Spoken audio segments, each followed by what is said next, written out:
नमस्ते और आज के एपिसोड में आपका स्वागत है।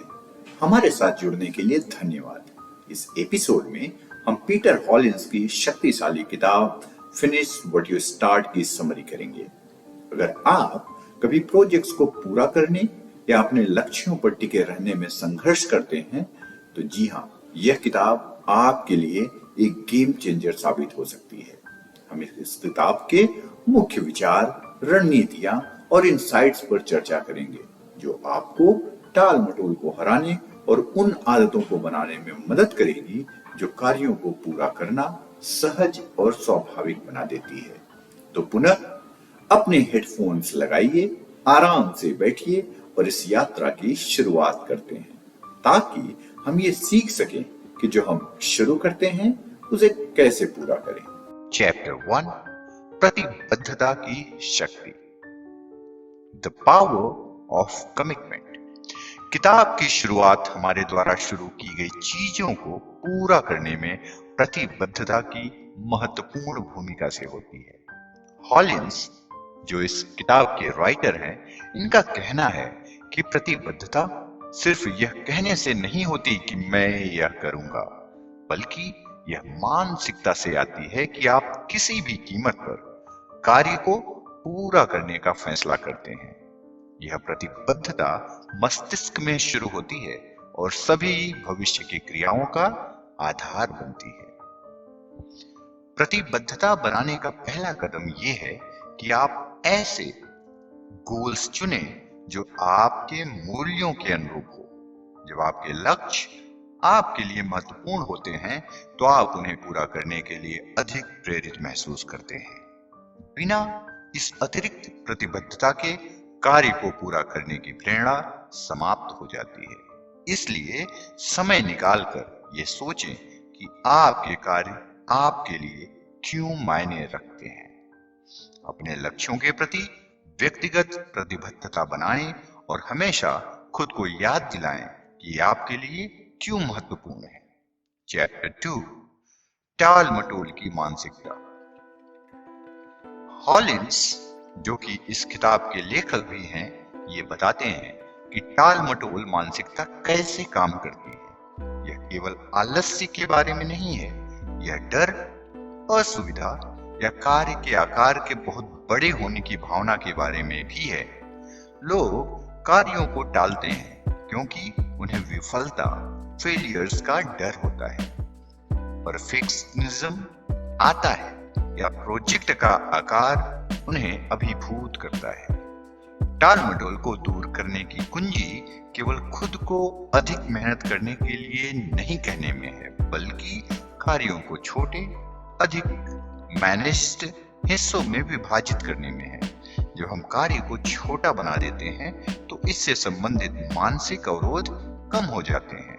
बड़े कार्यों को छोटे, इजी स्टेप्स में तोड़ें, ब्रेक करें ताकि शुरुआत करने का डर और असुविधा कम हो। चैप्टर 3, मोशन, गति देना या बनाना। जब आप शुरुआत कर चुके हो तो कैसे आगे बढ़ते रहें। यह अध्याय गति यानी एक मोमेंटम बनाने पर ध्यान केंद्रित करता है। मुख्य विचार यह है कि छोटे छोटे जीत हमें इंस्पिरेशन पैदा करती हैं। अपनी दिनचर्या के बारे में सोचें। जब आप छोटे कार्यों को पूरा करते हैं तो यह आपको अच्छा महसूस कराता है और आगे बढ़ने के लिए प्रेरित करता है। हॉलिंस 2 मिनट का नियम सुझाते हैं। वे सजेस्ट करते हैं कि there is a 2 minutes rule.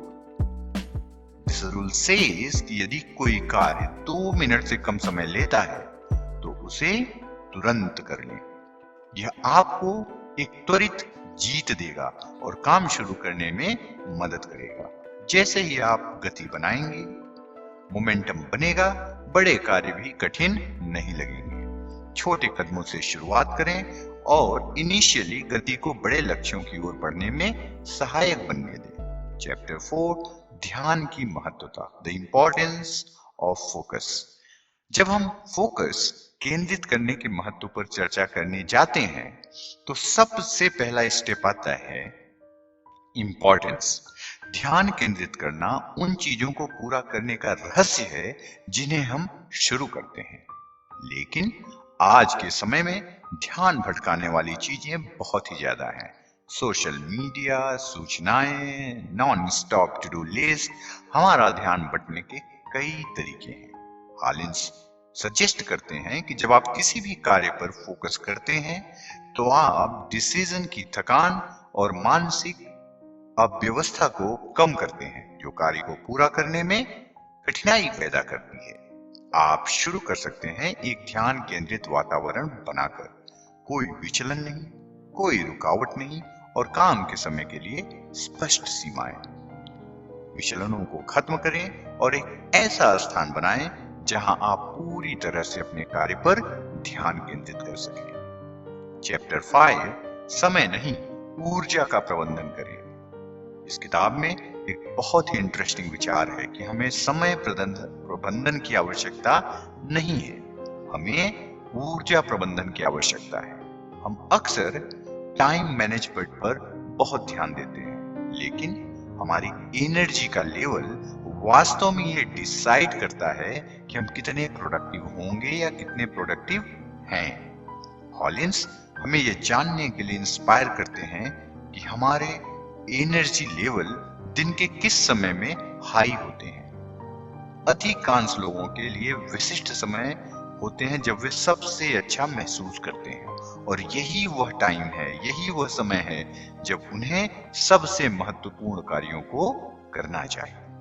चाहे आप सुबह के व्यक्ति हों या रात को ज्यादा काम करने वाले, अपनी ऊर्जा का सही समय पहचानना बहुत ही इंपॉर्टेंट है।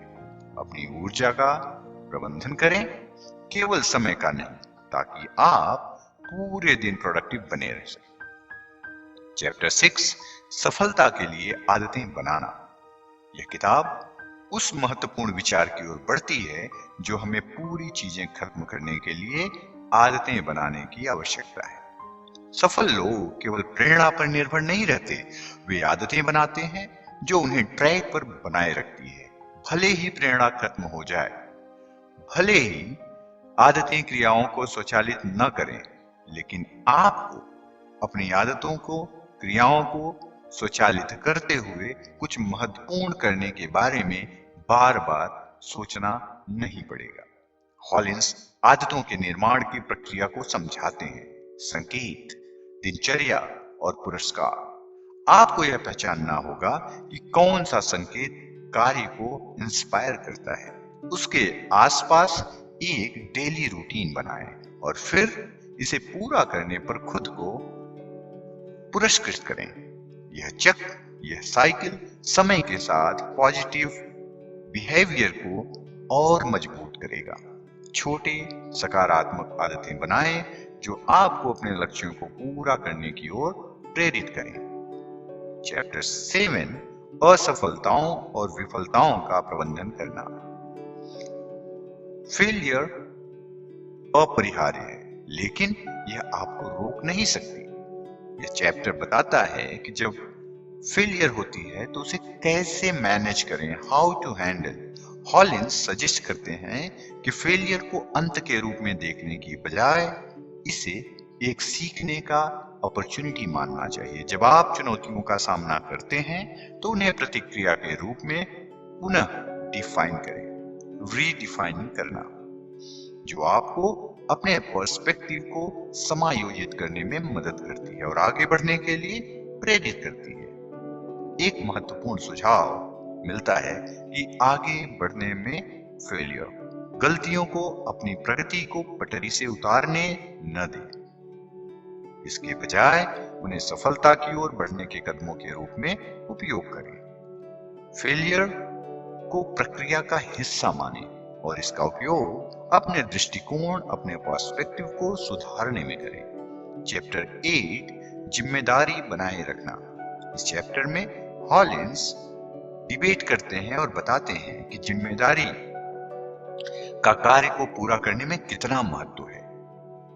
जब आपके पास किसी को जिम्मेदार ठहराने वाला होता है तो कार्य को पूरा करने की संभावना बढ़ जाती है, चाहे वह कोई मेंटोर हो, दोस्त हो या फिर सार्वजनिक रूप से अपना लक्ष्य घोषित करना हो। जिम्मेदारी हमें प्रतिबद्धता, कमिटमेंट बनाए रखती है। किताब यह भी बताती है कि प्रगति को ट्रैक करना कितना इंपॉर्टेंट है। जब हम यह देखते हैं कि हमने कितना फिनिश किया, तो यह हमारी कमिटमेंट को और मजबूत करता है और हमें लक्ष्य की ओर, टारगेट की ओर बढ़ने के लिए इंस्पायर करता है। एक जिम्मेदार साथी खोजें और अपने प्रोग्रेस को ट्रैक करें ताकि आप अपने रास्ते पर बने रहें। चैप्टर 9, मानसिकता की भूमिका, the role of your mentality. किताब के अंतिम अध्याय में मानसिकता पर चर्चा की जाती है। एक विकासशील मानसिकता की महत्वपूर्ण भूमिका होती है यह सुनिश्चित करने में कि हम जो शुरू करते हैं उसे पूरा करें। एक स्टेबल मेंटालिटी इस कॉन्फिडेंस को जन्म देती है कि फेलियर हमारे कौशल को परिभाषित करती है, जबकि एक विकासशील मानसिकता हमें यह समझने में मदद करती है कि विफलता, फेलियर सीखने और विकास का एक पार्ट है। हॉलिंस खुद की सहानुभूति का अभ्यास करने और अपनी इंटरनल डायलॉग को पुनः रीडिफाइन करने का सुझाव देते हैं। मैं यह नहीं कर सकता कहने के बजाय मैं इसमें अच्छा नहीं हूं अभी, लेकिन मैं बेहतर हो जाऊंगा कहें। एक बार फिर से मैं रिपीट करता हूं कि जब आप अफर्मेशन या खुद को बोलने में जाते हैं और बोलते हैं मैं ये नहीं कर सकता, इससे ऐसा कहने से बचें और इसका कहने के बजाय आप बोलिए मैं इसमें अच्छा नहीं हूं अभी, लेकिन मैं बेहतर हो जाऊंगा। एक विकासशील मानसिकता का पालन करें ताकि आप तब भी आगे बढ़ते रहें जब चीजें आपके लिए हार्ड हो जाती हैं। आज के एपिसोड में हमारे साथ जुड़ने के लिए धन्यवाद। मुझे उम्मीद है कि फिनिश व्हाट यू स्टार्ट से मिली जानकारी आपको अपने लक्ष्यों को नई प्रेरणा और ध्यान के साथ पूरा करने के लिए प्रेरित करेगी। याद रखें, सफलता की कुंजी आपकी कमिटमेंट, मेंटालिटी और स्मॉल स्टेप्स में है जो आपको आगे बढ़ने के लिए प्रेरित करते हैं, भले ही जब चीजें कठिन हो जाएं। अगर आपको ये एपिसोड हेल्पफुल लगा हो तो कृपया इसे लाइक, शेयर और सब्सक्राइब करना ना भूलें और हमेशा की तरह अपने लक्ष्यों की ओर बढ़ते रहें, क्योंकि सबसे महत्वपूर्ण बात यह है कि जो आप शुरू करते हैं उसे पूरा करना। अगली बार तक ध्यान केंद्रित रखें, प्रेरित रहें और पूरी तरह से आगे बढ़ें। धन्यवाद।